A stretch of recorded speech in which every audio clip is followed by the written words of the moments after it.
Aujourd'hui, je vous montre comment migrer d'un simple disque dur vers un RAID. Donc oui, c'est possible. Et ça, on va faire cette opération-là dans le cas où réinstaller Windows n'est pas une option. Donc, soit par paresse ou parce que vous avez beaucoup trop de logiciels à réinstaller. Donc, l'exemple ici, vous avez un seul SSD et vous voulez passer vers deux SSD en RAID 0. Ça pourrait être aussi le cas pour du RAID 1. Mais vous ne voulez pas réinstaller Windows. Donc, je vais vous montrer comment faire la migration. Donc, avant toute chose, vous allez devoir vous assurer d'avoir de 1 vos deux disques de même modèle pour faire votre RAID 0 ou 1. Et aussi, vous allez vous assurer d'avoir un logiciel pour faire une image de votre système, soit Paragon, Acronis ou Ghost. Moi, je préfère Paragon, mais il y a aussi Acronis qui est très bon.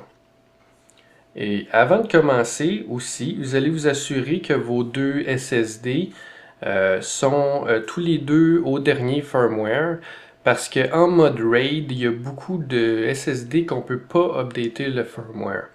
Donc, assurez-vous d'updater le firmware.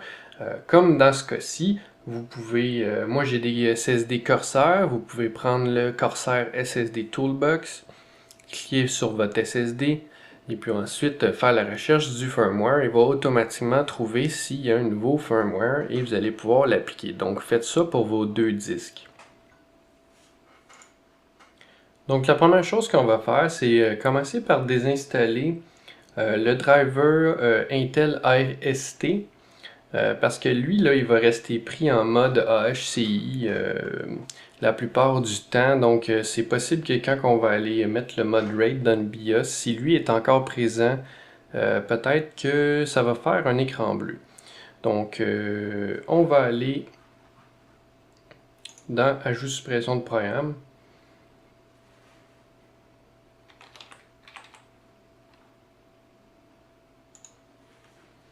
On va chercher le driver Intel Rapid Storage Technology et on va le désinstaller.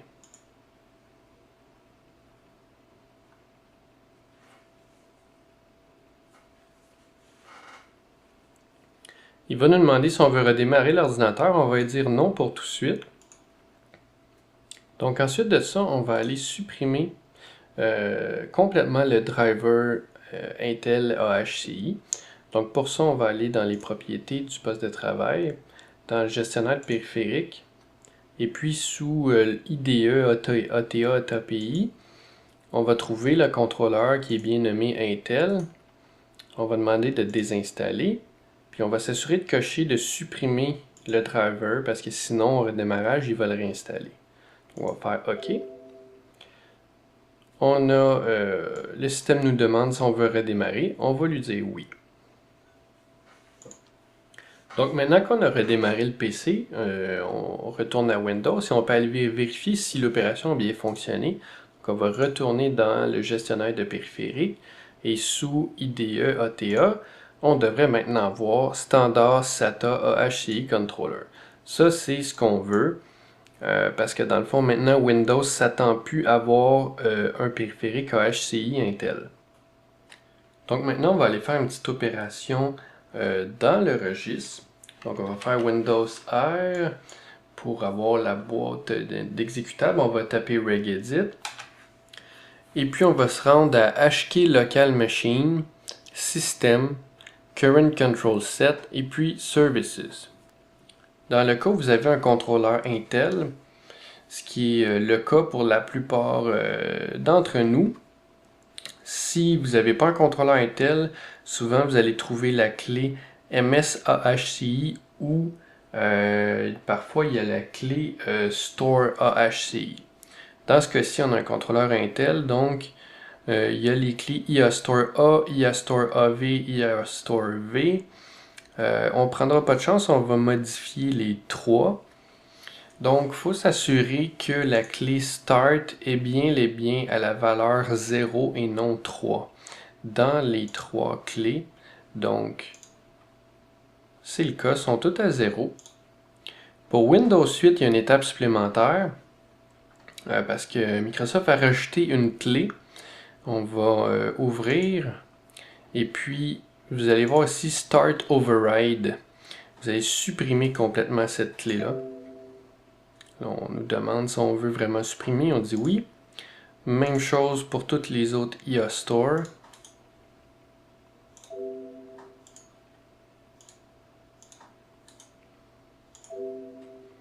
Donc nos Start Override sont désactivés. Ça c'est pour Windows 8 parce que normalement avec Windows 7 on se contente de changer le Start pour la valeur 0. Mais avec Windows 8, si on n'enlève pas la clé Start Override, on va quand même avoir un blue screen si on change le mode du contrôleur. Donc maintenant que ces clés-là sont supprimées, on peut redémarrer le PC et immédiatement se rendre dans le BIOS. Donc une fois dans le BIOS, vous allez chercher la section qui s'occupe du SATA. Souvent, elle va être appelée simplement SATA Configuration dans un des onglets. Et puis vous allez changer le mode SATA de AHCI à RAID. Et puis vous allez sauvegarder le BIOS et redémarrer l'ordinateur. Vous allez voir un nouveau BIOS après le BIOS normal qui est le BIOS RAID, mais pour l'instant on n'y touche pas. Donc Windows va démarrer normalement. Si à ce moment-là vous avez un écran bleu, c'est qu'il y a une des clés de registre qui n'a pas été bien modifiée ou supprimée pour Windows 8. Donc maintenant que votre Windows a redémarré, vous pouvez aller vérifier que le contrôleur s'est bien mis dans le bon mode. Donc on va retourner dans le gestionnaire de périphériques. Et puis maintenant, vous ne trouverez plus l'onglet IDE, mais bien Storage Controller. Et puis, on peut voir ici Intel Desktop Server Chipset SATA RAID Controller. Donc, Windows a accepté le mode RAID. Mais maintenant, on va aller chercher le dernier driver RAID et le dernier Intel RST immédiatement. Donc, on va se rendre sur le site d'Intel.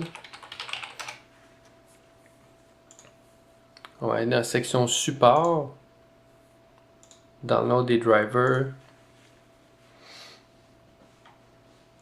Dans la section 1, on va choisir Software. Dans la section 2, on va choisir Chipset Software.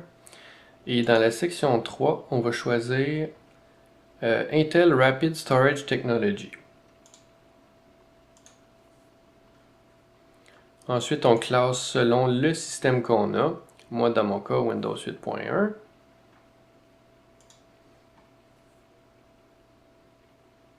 Et puis, idéalement, on prend le dernier driver.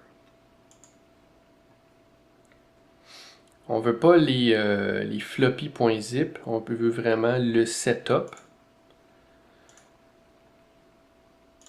On télécharge. Donc, une fois que le fichier est téléchargé, on l'exécute.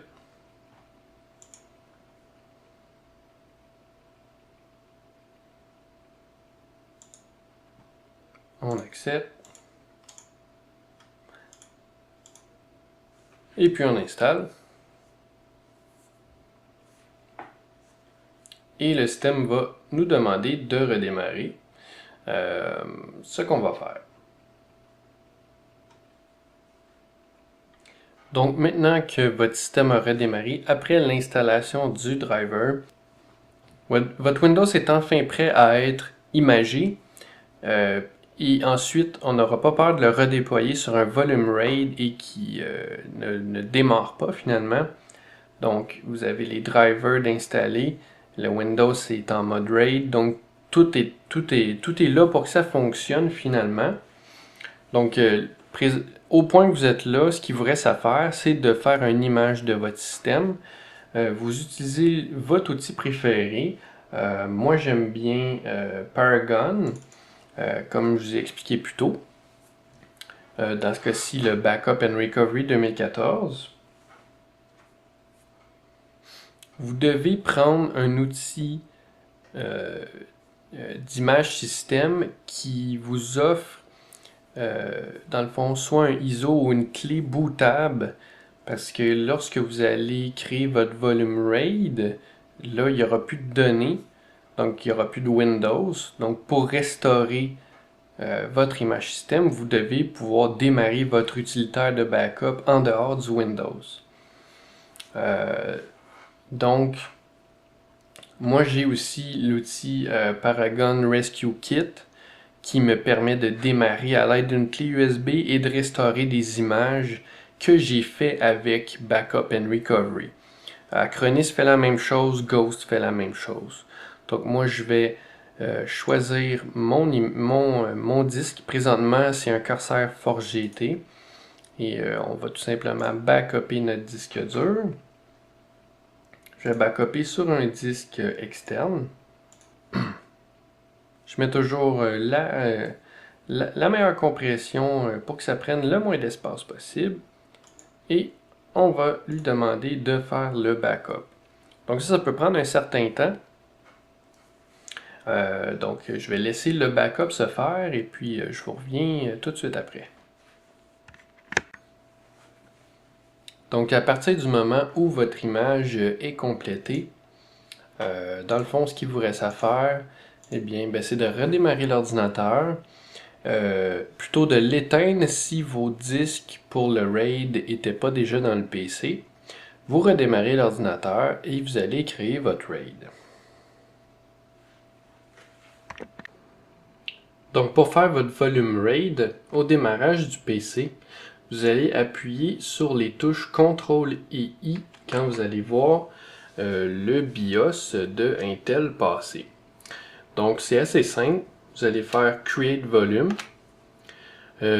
Par défaut il lui donne un nom, volume 1, moi je vais l'appeler SSD. Ensuite, le niveau de RAID, avec les flèches, vous pouvez modifier soit RAID 0, soit RAID 1, soit RAID 5, mais dans mon cas, ce qui m'intéresse, c'est un RAID 0. Ensuite, on va devoir choisir les disques. Donc, dans mon cas, les deux SSD, on va faire espace pour les sélectionner. Ensuite, on va faire Enter. Et ensuite, on doit choisir le strip size. Ça, il y a beaucoup de débats sur Internet, je vais pas en mener un, mais ce qui semble être le choix là, le plus aimé pour des SSD, là, on parle du 64K. Ensuite, on choisit la capacité. Par défaut, il va prendre la plus grosse capacité disponible. Et ensuite, on fait créer le volume. Et on nous demande, bon, êtes-vous sûr de vouloir créer le volume parce que les données vont être supprimées? Oui. Et on a maintenant un volume RAID 0 de créer avec les deux SSD. Je vais maintenant démarrer ma clé de Paragon pour restaurer mon image sur mon nouveau volume RAID.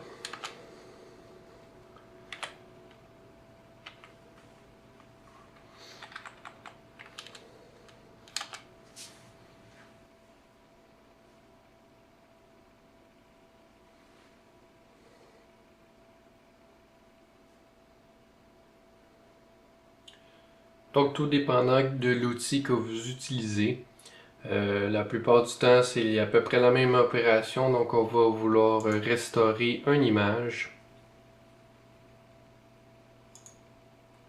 Donc on choisit l'image de restauration.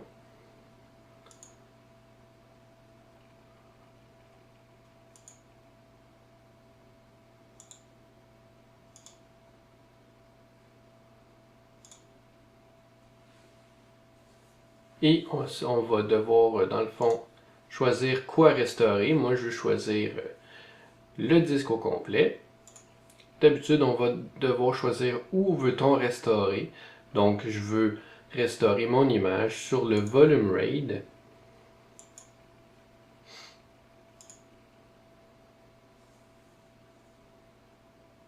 Et selon l'outil que vous utilisez, vous devriez toujours utiliser l'option pour repartitionner, dans le fond, les partitions, puisque là, dans le fond, on avait un SSD de 120 GB. Maintenant, on a 240 GB. Donc, on veut que la partition principale soit étendue. Donc, avec l'option de resizer les partitions, Paragon va s'occuper de prendre tout l'espace disponible. Une option qui peut être pratique, switch EFI to boot from destination drive. Donc normalement c'est de dire au EFI, si votre BIOS est configuré en EFI, de maintenant démarrer sur le nouveau disque. Donc option qu'on va cocher dans ce cas-ci. Tout dépendant si vous utilisez Acronis, les options sont assez semblables. Pour ce qui est de Ghost, c'est moins avancé, puisque Ghost, ça fait quand même longtemps qu'il n'a pas été mis à jour. Donc, allez-y là selon la logique. Donc, je vais restaurer mon image.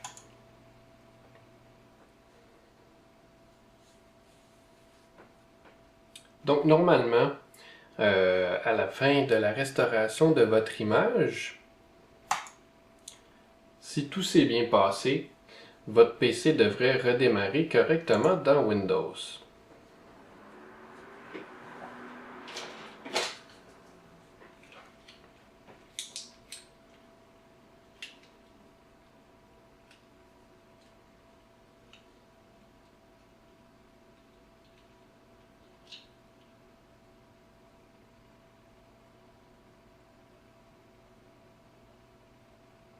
Et voilà. Donc lorsque vous êtes maintenant dans Windows, après avoir rétabli votre image sur le volume RAID, vous pouvez vérifier le bon fonctionnement avec l'outil Intel Rapid Storage Technology, qui dans le fond va bel et bien confirmer que votre RAID est fonctionnel.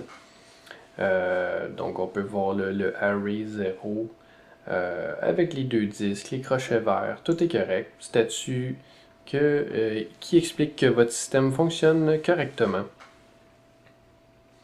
Donc vous savez maintenant comment migrer votre installation de Windows sur un disque simple vers un volume RAID. Ça s'applique autant pour un volume RAID 1, 0 ou même 5. En théorie, tous les types de RAID. Donc ça, c'est les étapes qu'il faut faire pour, dans le fond, conserver notre installation de Windows comme elle est présentement. Comme je l'ai dit au début, ça c'est vraiment dans l'optique où la réinstallation de Windows n'est pas une option. Parce que si vous avez le choix, tant qu'à vous faire un RAID, allez-y avec une installation fraîche de Windows, c'est toujours le mieux. Mais comme vous pouvez le voir, comme vous l'avez vu finalement, c'est possible de migrer vers un RAID sans réinstaller Windows. Donc dans certains cas, c'est vraiment pas une option de faire la réinstallation de Windows pour diverses raisons. Mais maintenant, vous avez la capacité de le faire. Donc merci et à la prochaine.